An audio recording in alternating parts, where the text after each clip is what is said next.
Good evening. I'm Kelly Wright. Thanks for joining me as we spend this next hour together. I am hoping that you're safe and well, taking care of yourself and your family because you matter. You know what else? Your vote matters, which leads me to my opening observations. We are now just 35 days away from November 3rd, when Americans will vote for the next president of the United States. Now, many people, including the candidates themselves, have stated this is the most pivotal election in our history. And while some may debate that, the fact of the matter is we are in the midst of a COVID-19 pandemic that has caused health crisis as well as an economic crisis in our country. And we are also beset with political and racial divisions in our country. So to some, this is the most pivotal election in our history. It was Dr. Martin Luther King Jr. who stated, humanity can conquer hate and injustice. Strategy, love, nonviolent direct action, and advocacy are integral to that work. And voting, he stated, is a critical ingredient.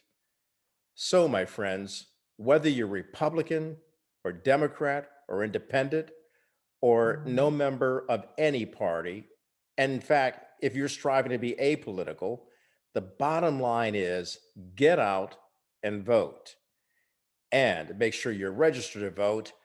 And as many people have stated, vote like your very life depended on it. And those are my opening observations. Joining me now to top things off, since there is something going on tonight, it's called a presidential debate. It's the first taking place this year between Joe Biden and the president of the United States, Donald Trump. So you have the former vice president going up against the seated president, Donald J. Trump, and it could be a lot of fireworks tonight. So I thought I'd bring in the most capable West Coast connection in the room, and that is attorney Mark Harris and attorney Timothy Allen Simon. Both gentlemen are very astute when it comes to politics. Timothy Allen Simon having served with Governor Arnold Schwarzenegger when he was governor, and also serving as the chairman of the board of directors for the California Black Chamber of Commerce. He's in that current role right now, and also owns TAS Strategies. And then we have civil rights attorney Mark Harris, who is a member of the Ben Crump law firm. He is a partner with that firm operating there in Sacramento. And to his political bona fides, he has served with former President Bill Clinton when President Bill Clinton was seated in office in the White House. So Mark, you've had some dealings and shenanigans that goes on here in Washington, D.C. And of course, this time of year, when we come up to the first debate, especially this critical year, gentlemen, tell me what you're thinking about what we might see tonight from President Donald Trump first. I mean, we've already seen from the president when he was a candidate for president against Hillary Clinton that he's willing to do just about anything. We saw in that debate process, he trotted in women who had alleged that former President Bill Clinton, my former boss, had engaged in inappropriate sexual activity with them and sexual harassment, seated them in the first row of the debate. He's liable to do anything, and he's desperate right now. So he's trying to throw haymakers. He's behind on points, and I think he's trying to score a big knockout. So I would be very cautious if I were Vice President Biden and not go for the bait. There's going to be a lot of red meat bait that he's going to have to tactfully and carefully work his way through. Timothy, what do you think about it? Well, I agree with Mark. He's behind in the polls, and he's throwing a number of Hail Marys in order to try to narrow that gap, and particularly to try to capture the swing voters in swing states. We know he's going to say anything and do anything to win. And I think the vice president is clearly aware of that. He's looking better. I think not only does Trump know he's up against a formidable client tonight, but he's known that for 2 years. If you recall, he quickly went after Biden and his son Hunter Biden regarding the Burisma matter, because he knew that even his engagement with a foreign interest, because he knew that Biden was a formidable candidate. And like a team getting ready for the playoffs and just coming together. Maybe they didn't have the best record in the season, but now they're coming together. That is what Joe Biden is looking like right now. And Donald Trump, I think he's a very good an analyst of character, and he knows this, and he's coming in throwing punches in every which way. Yeah, he's a counterpuncher, and a lot of people are saying that Joe Biden just needs to be Joe Biden, be very civil, be very direct and to the point, and not get into the personal attacks that the president will likely hurl at him. And having stated that, what role do you think the taxes of Donald Trump will play in tonight's debate? Of course, the White House is basically saying this is old news that the New York Times has released about the president's taxes. But the fact that the president only paid $750, will Joe Biden have to take him to task on that? Mark? He'll try. I think that one of the things my eldest son, who Commissioner Simon knows very well, my eldest son Eric said, all Joe Biden should do is run ads of regular Americans showing how much they paid in taxes versus President Trump. And of course, that's what the campaign did yesterday. My son worked at the Democratic National Committee many years ago. And so he has a little bit of insider perspective on that. But that's the effective way to deal with it. Here are regular Americans paying tens of thousands of dollars in taxes, and many proud to pay their fair share. And you have a president who in 10 of the past 15 years paid zero taxes, and in the last 2 years paid $750 in taxes. I think it's horrible. Now, do I think it's going to be effective in terms of driving a further wedge between the voters and the president? No. I think those who are Trumpites have already dismissed this and are going to continue to dismiss this. And those of us who aren't Trumpites are saying this is consistent with what we believed his character to be. So I don't think it's breaking news. I think it is old news. And it will be very interesting to see if it persuades any voters who are on the fence. We're coming back with more after the break.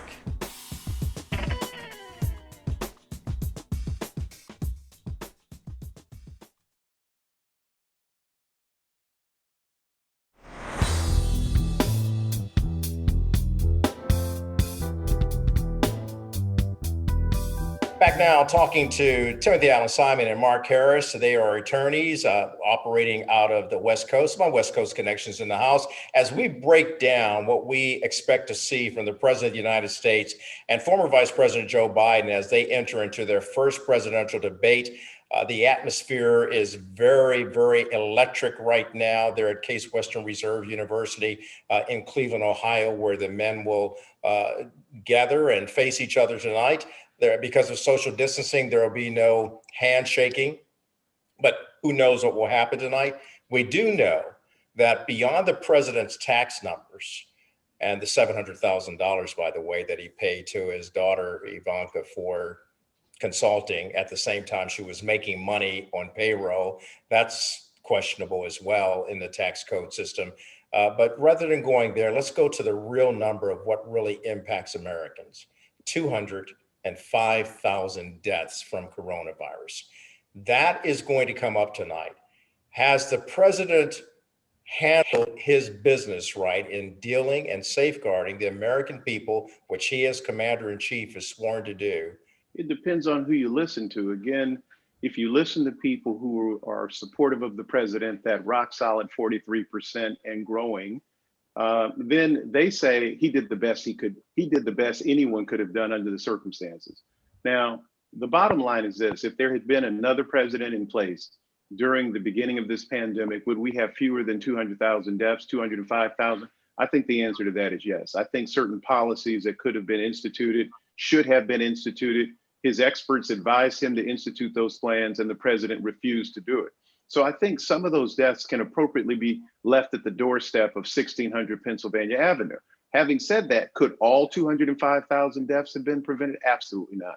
We have a governor in this state who Timothy Simon knows very well, and I know very well, Governor Gavin Newsom, who's done about as good a job as any governor in the country in terms of this, and we still have outrageously high numbers in California. So the reality of it is, once again, Kelly, if you come down on the side of anybody but Trump, of course you're going to criticize. If you come down on the side of Trump against the world, then you're not going to criticize. So it's really a polar opposite approach to even dealing with the pandemic numbers. I like the way you paint the picture, but let us not forget the conversation that the president had with investigative reporter Bob Woodward. And it's, of course, it's printed in the book Rage. But we heard the president on audio tape in his own words state to Bob Woodward back in March that he knew this coronavirus, first of all, was aerosolized, meaning that it was aerosol, it could be spread, and it was deadlier than the flu, and yet he wanted to downplay it. Timothy, has the president gotten beyond that attack to his credibility in handling the coronavirus? Well, in terms of the news cycle, I would say yes, but in terms of reality, I would say no. And I think Vice President Biden has to come out of the corner, pointing out that at a time that he knew the risk and the level of contagious risk that involved this pandemic, that not only did he deny it, not only did he call it a hoax, but he spawned a movement of resistance against it.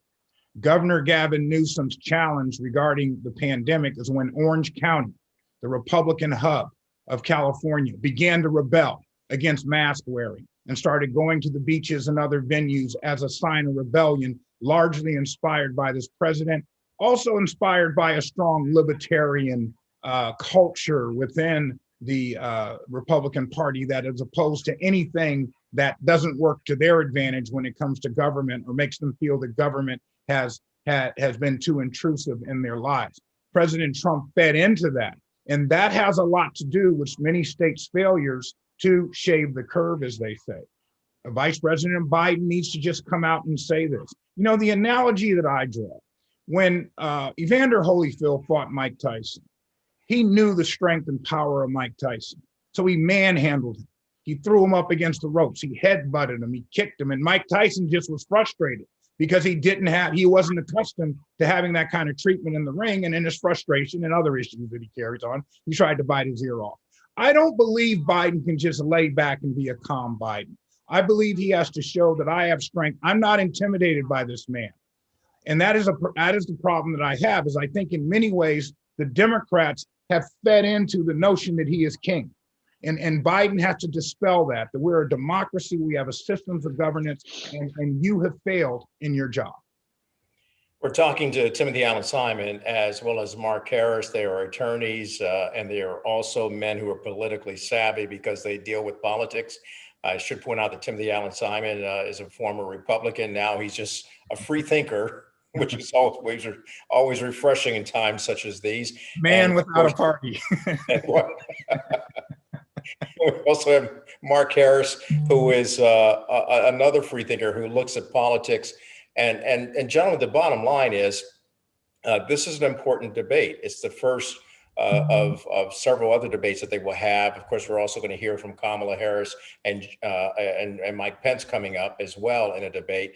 So here we are. And when we return, I want to talk about this other subject matter that's going to come up tonight, and that's race and unrest. I'll ask you about the title of that and what it suggests, and then we'll actually drill down to what it really means for Black Americans and people of color. Back with more after this.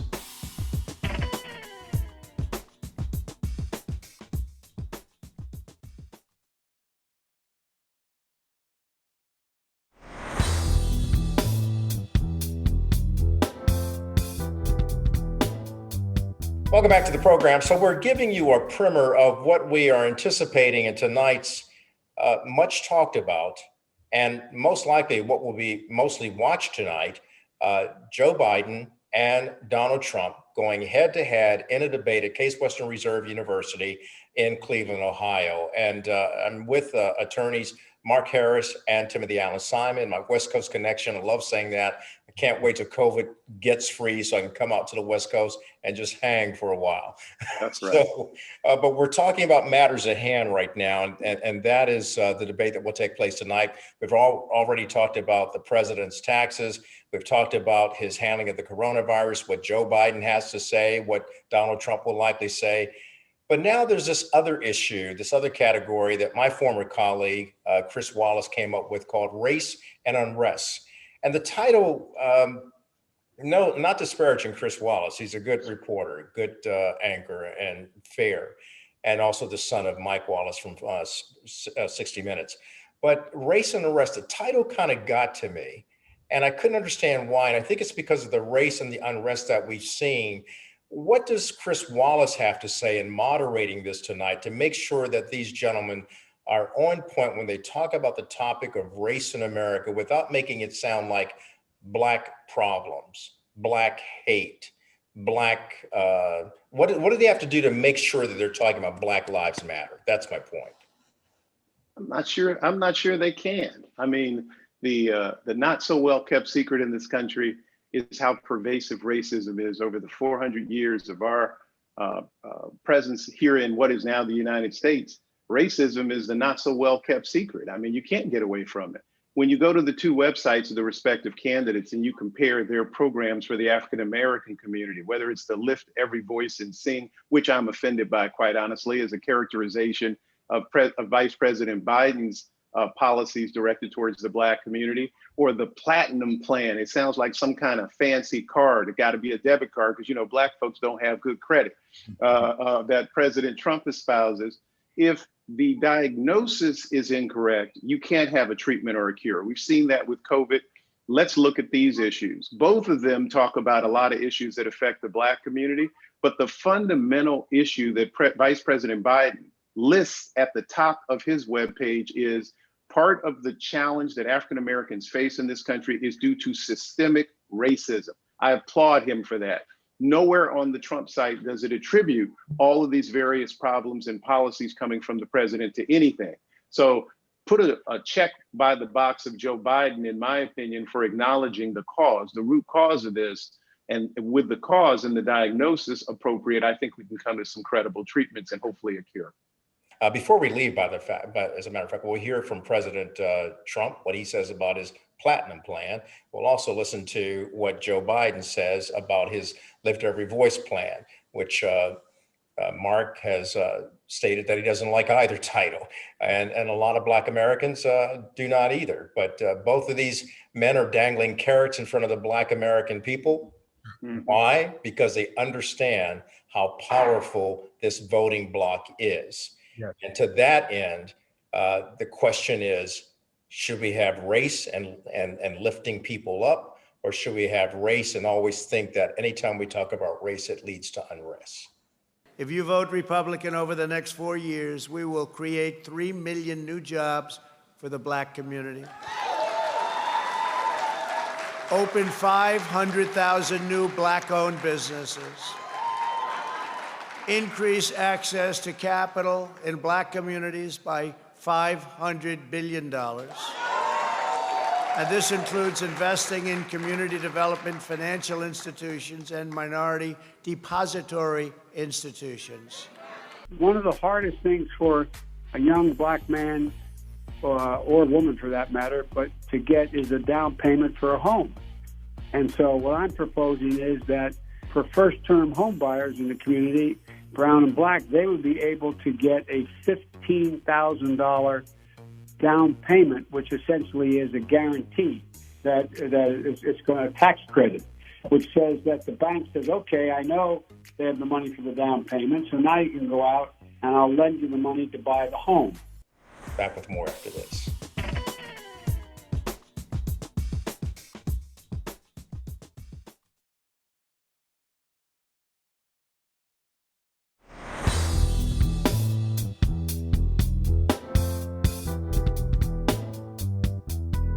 Welcome back to the program. I'm talking to Timothy Allen Simon and Mark Harris. They are attorneys who represent my West Coast connection here on the show. And we're talking about all things in terms of the presidential debate. We've talked about the racial divide. We've talked about the president, his taxes, his response to coronavirus, what Joe Biden will have to do.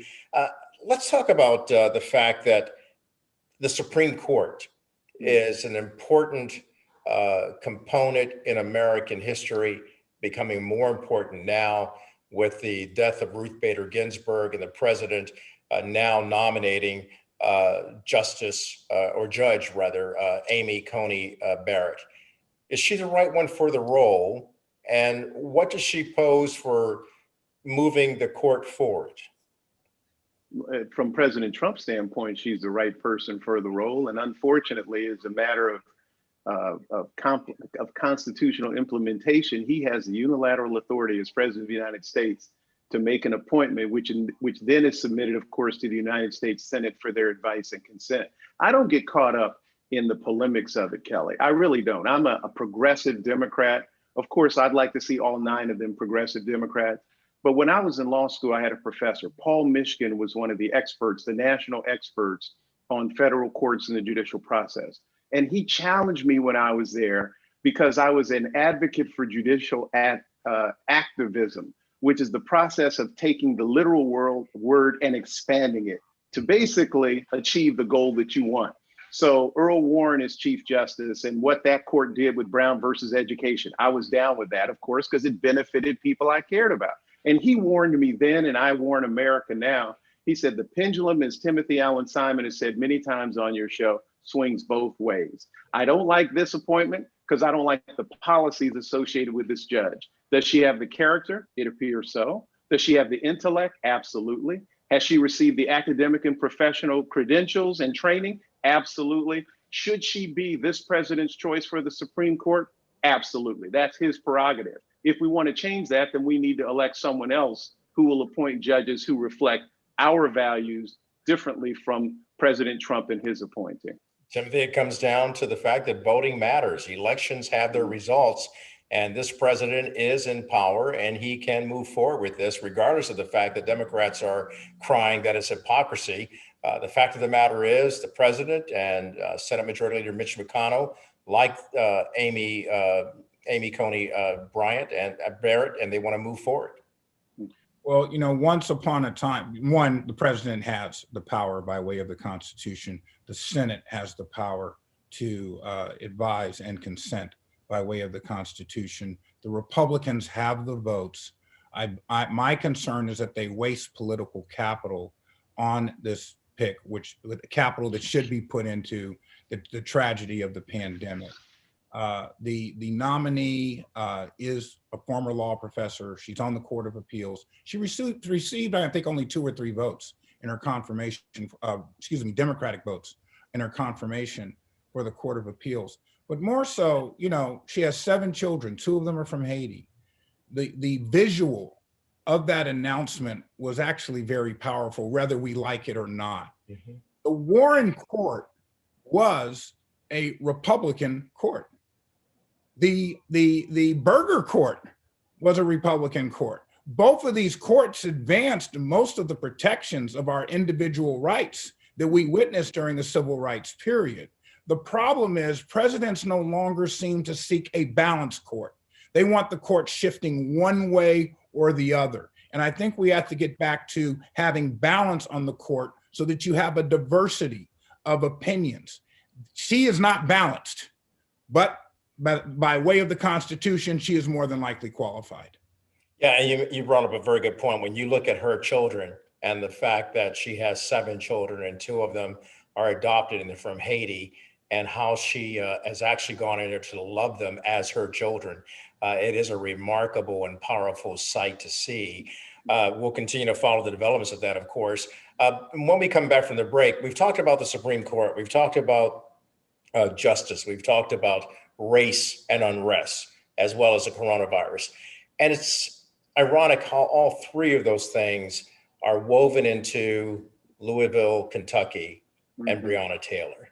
And what's happened with the grand jury there, and the fact that a family that has lost a light in their life is crying out and demanding justice in that particular case. When we return, we'll talk to these wonderful attorneys and political analysts and just savvy, astute men about their observations of what's happening in the Breonna Taylor case. That's next.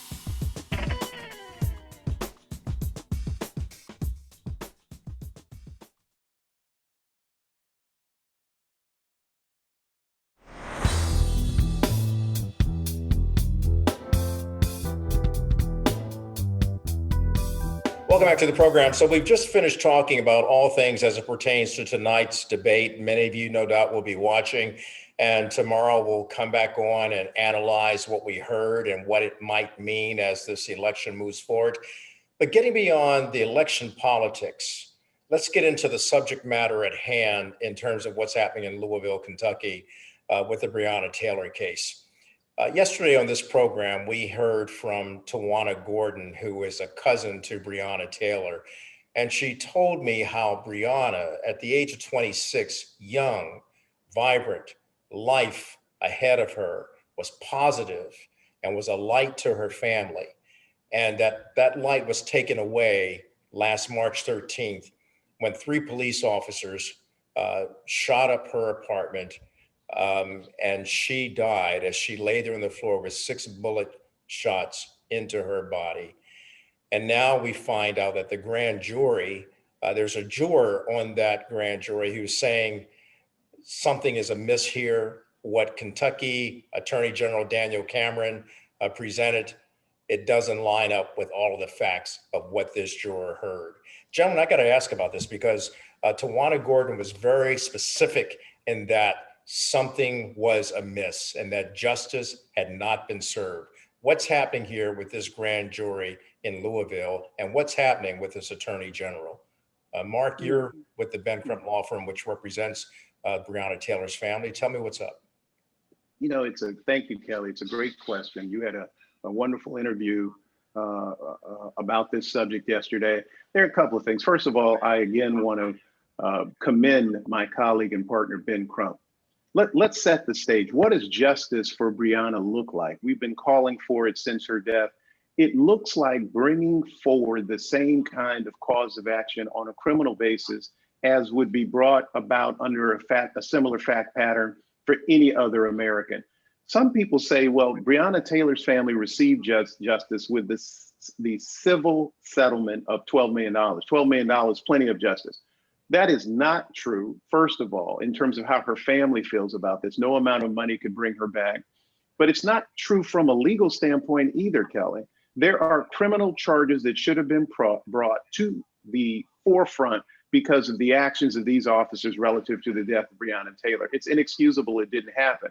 And one of the reasons I'm so proud of what Ben Crump is doing, he could say, I'm done. I represented the family along with the legal team. We got them the $12 million on to the next case. He has been on top of this. There's no compensation that comes to him or our firm for the representation he's doing now, demanding justice from a criminal law standpoint. And I absolutely applaud what he's doing in that regard.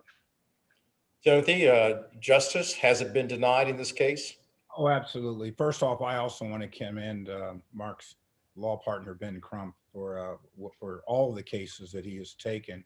He has risen to the level of Thurgood Marshall and Charles Houston and William Hastie and some of the other giants of civil rights, and forcing particularly police departments to follow their own rules. The warrant was flawed to begin with. That has been pretty well established. And I heard Michael Steele say the other evening something that you learn in criminal procedure in law school, that a grand jury can indict a ham sandwich. Mm-hmm. The grand jury system is not a system that I'm a fan of, because whether it's the district attorney or the attorney general, they direct the jury. It's only one side that they hear. It's not like a trial, which is more reflective of what we call due process. And in this case, and there's a certain degree of speculation on my part, probably more conjecture, but it appears that Attorney General Cameron did not tell both sides, and particularly in terms of the warrant itself. I understand that the one witness that Mr. Cameron claims heard the police announce that it was police was the only one in the entire complex. No one else heard the police for that type of warrant that should have been a bullhorn that notified the entire complex that there was the risk of an enforcement that was taking place. So this was a very flawed and aggressive action by the police, and the result was what the coroner called the homicide, what the coroner classified as the homicide of Breonna Taylor. This is a vast miscarriage of injustice, and I commend those that are keeping it in the forefront of the American people so we can see what is wrong. We're not a perfect union. Right. Our system of governance, our system of criminal justice needs major reform. Timothy Allen Simon, Mark Harris, I look forward to you always being on the program, West Coast Connection in the House, and breaking it all down for us. We'll be watching the debate tonight. Hopefully you gentlemen can join us again tomorrow. Blessings to you both. Love you, admire you. Thank you. Thank you. Back at you, Kelly. When we Thank you. return, we talk to a successful young African-American woman who's doing some big things with government contracting. She can show you how to pandemic proof your company. That's next.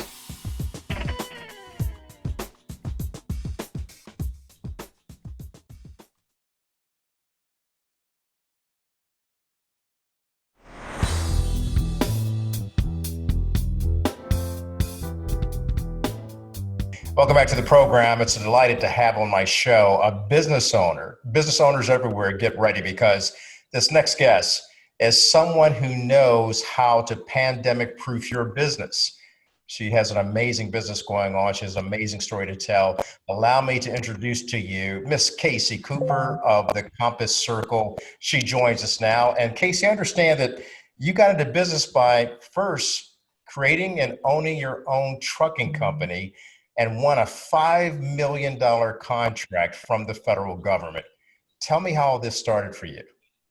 Oh, wow. So initially this happened, I opened my business in 2006 with one dump truck.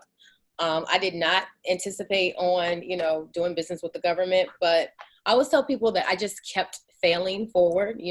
Trucking sounds very glamorous, but anybody who's in trucking knows it can be brutal.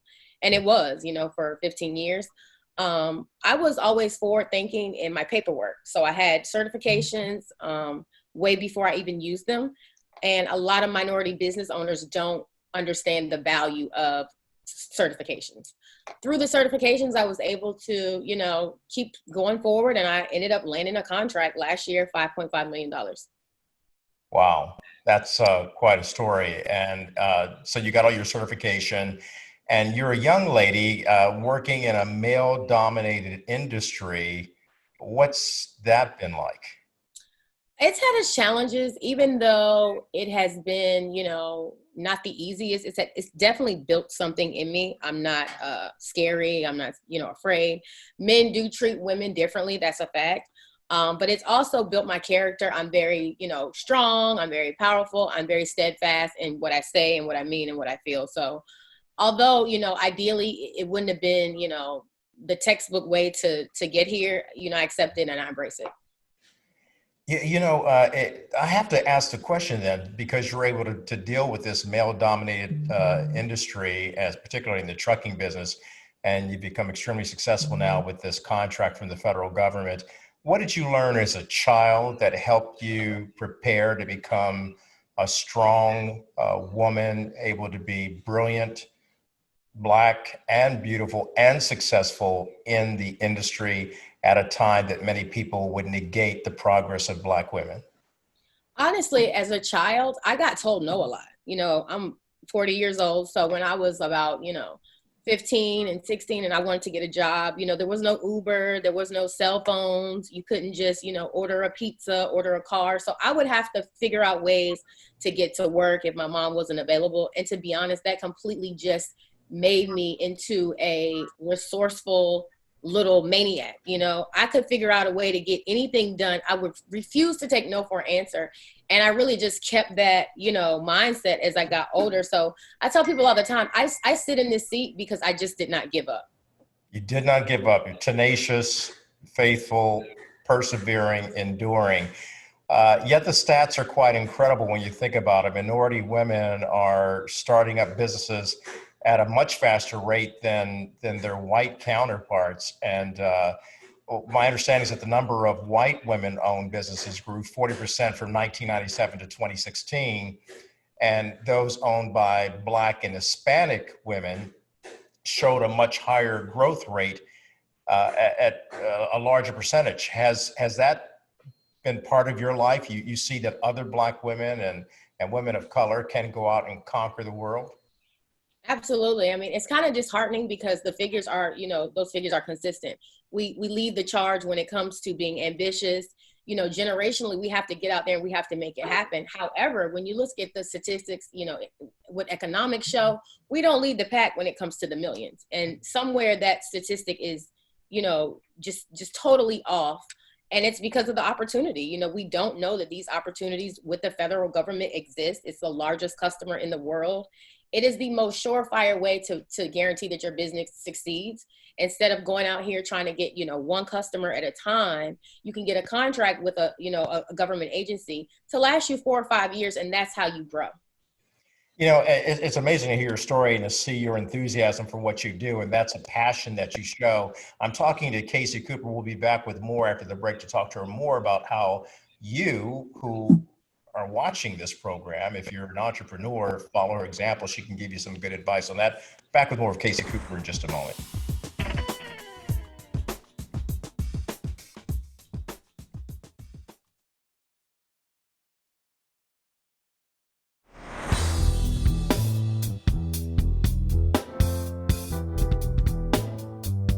Welcome back to the program. So I'm talking to Casey Cooper, who is based in Virginia. She is doing some great things with her own company and doing business with the U.S. government, the largest employer in the world, so to speak, and not just the largest employer, but also the largest contractor and customer. When you sought out to get business from the federal government, was it daunting at first? It was daunting, more so because I had no point of reference. I didn't have anybody that looked like me. A lot of the people who were very successful were so successful that they wouldn't take my call. I had to kind of sing and dance for these, you know, large conglomerate companies. And it didn't always work out to where, you know, they're going to be a big brother to you. So just the mere fact that I had to literally make this jump from what I knew to what I didn't know was completely daunting. There's a lot of terminology. It can get very technical, but on the flip side, there's also, you know, a full gambit of, you know, all kind of contracts you can do, from collar shirts to food to supplies, that are very, you know, less technical and more simple to facilitate. So it was completely daunting, but I stuck with it, and, you know, it worked out for me. Tell us, if you can, Casey, well, I know you can, three things that business owners can do today to actually get into the right space of getting those government contracts and leading to a secure future for themselves. So the government is all about, you know, project management. It's not necessarily what you can do yourself, but if you can facilitate and manage these projects, you can definitely get them done. So I talk about the 3 Ps all the time. The 3 Ps being performance, paperwork, and of course, price. So initially with paperwork, you know, I talked about certifications, especially for minorities and women-owned companies. That's going to make you look more attractive. People don't know that, you know, there's a certain percentage of woman-owned contracts that have to go to woman-owned businesses. Yeah. So you want to get that paperwork in. Performance, you want to make sure that you can mobilize, that you are, you know, strategizing properly. It's not just, hey, pick up and run and go and do the job. You have to give this, you know, thought and, you know, care, because it's a project. It has different protocols and policies. And then lastly, price. You have to, you know, do some research, know what the market can bear, you know maybe what any historical data that the last contract previous to yours may have held. So with those 3 Ps, you should be able to posture yourself and, you know, go out and be successful. Even in the midst of this pandemic, it's still even in the midst of the pandemic, the government's still buying things every day. Just yesterday, 102,000 contracts came out all over the world, and wow, every day at least 100,000 come out. So there's no shortage of work out there. When you say you're always available, that means that you're open to receiving people contacting you. How can they contact you? So you guys can reach me at www.thecompasscircle.com. I also have a very large network on Instagram. It's at The Compass Circle. And also, if anybody has any email inquiries, you can reach me at thecompasscircle@gmail.com. Tell me about The Compass Circle. Oh, wow. So the Compass Circle was started initially. I have a daughter. She's 8. Her name is Promise. And Promise was diagnosed with autism very early on. She was about 4 months early. So she stayed in the NICU for about 5 months. She was born at 1 pound. And of course, you're not used to seeing a baby, you know, that's not fully developed. So it was, needless to say, very shocking. And I was at the hospital every day and just watching this little baby, you know, grow. And she had, you know, certain nurses that provided around the care, care for her. And the day we were leaving to go home, her nurse said, well, you know, the little Black girl babies always survive. You know, they have the highest survival rate. And that is really what drove me. I mean, watching my daughter just, you know, thrive from this little, you know, little tiny underdeveloped baby to now it really, you know, put in mind just how hard we work as Black women. Even from birth, you know, we are born genetically to survive, but now it's time to thrive. So the Compass Circle is all about, you know, that fine niche, you know, that I've, you know, gone out here and discovered that, you know, no one helped me. It's just about being a light and guiding people in the right direction to help, you know, economically and socially. Casey, thank you. Thank you for what you're doing. Thank you for I'm grateful for your accomplishments. I'm proud to have you on this program and to see all the great work you're doing, your accomplishments and your contributions to those who need to get into the same operation of going out there and getting their business done and having their stories told just like you. You're an inspiration to many. Thank you. Thank you. Casey Cooper on the Kelly Wright Show. Appreciate you so much. Thank you so We'll be much. back with more after this.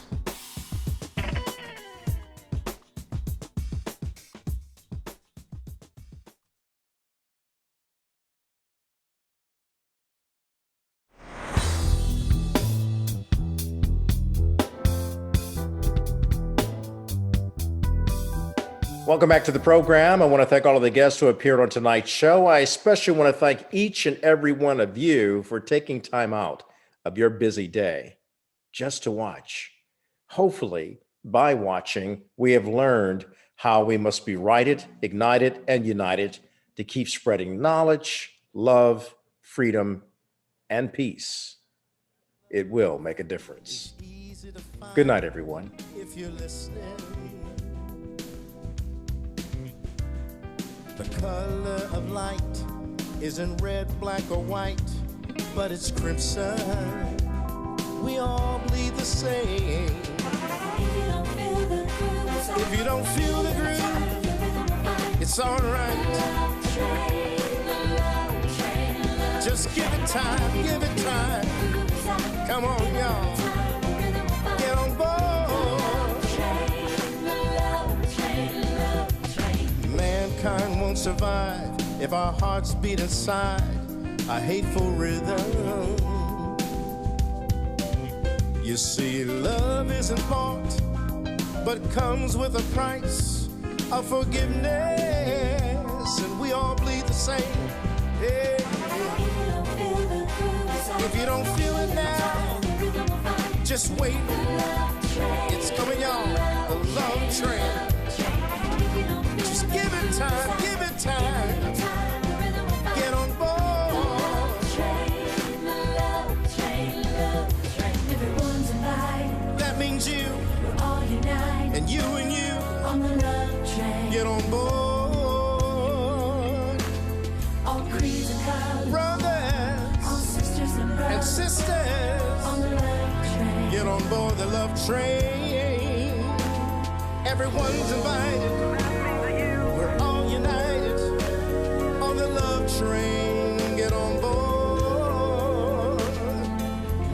All creeds and colors, my sisters and brothers, get on board on the love train. Woo-hoo! Yeah, it's all right. Just give it time. Keep on marching on. Keep on being strong. Get on board the love train, love train. Let's spread